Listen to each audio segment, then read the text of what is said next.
नमस्ते।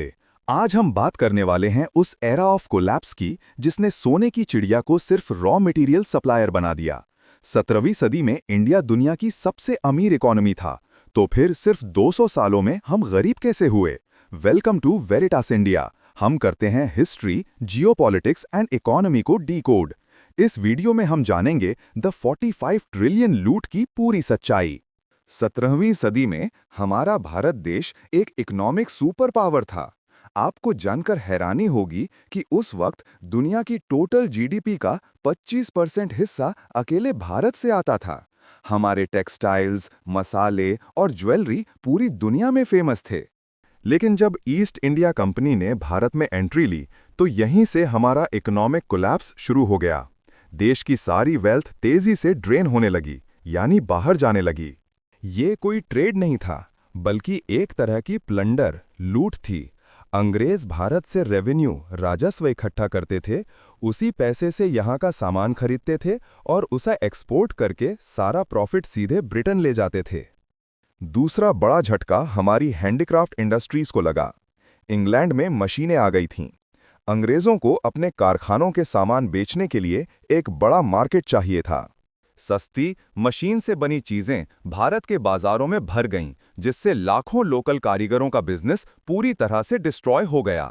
भारत, जो कभी मैन्युफैक्चरिंग नेशन था, उसे सिर्फ रॉ मटेरियल, कच्चा माल सप्लाई करने वाला देश बना दिया गया। जो कारीगर कभी शानदार सामान बनाते थे, वे अब बेरोजगार हो गए। उनके पास कोई काम नहीं बचा और उन्हें गांव जाकर पहले से भरी हुई खेती की जमीन पर मजदूरी करने के लिए मजबूर होना पड़ा। इसे डी इंडस्ट्रियलाइजेशन कहते हैं। खेती की जमीन पर भारी टैक्स, लगान और अनाज के बजाय कपास जैसी नकदी फसलें उगाने के जोर ने भयानक नतीजे दिए। इसका नतीजा ये हुआ कि 19वीं सदी के आखिर में बार बार बड़े अकाल पड़े, जिनमें लाखों लोग भूखमरी से मारे गए। ये सब अंग्रेजी सरकार की गलत नीतियों का सीधा नतीजा था।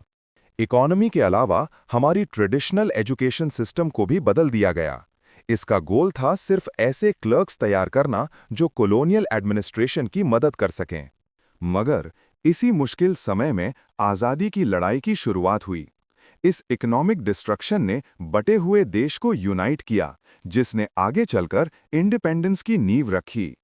तो ये थी वेरिटास इंडिया की पहली डीप एनालिसिस। अगर आपको लगता है कि ब्रिटिश एक्सप्लॉयटेशन की वजह से इंडिया को कोई और बड़ा लॉस हुआ, तो कमेंट बॉक्स में ज़रूर बताएं।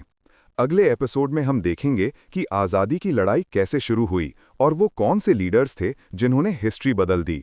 इस तरह के अनफिल्टर्ड एनालिसिस के लिए वेरिटास इंडिया को सब्सक्राइब करें और बेल आइकन ज़रूर दबाएं। Thank you for watching.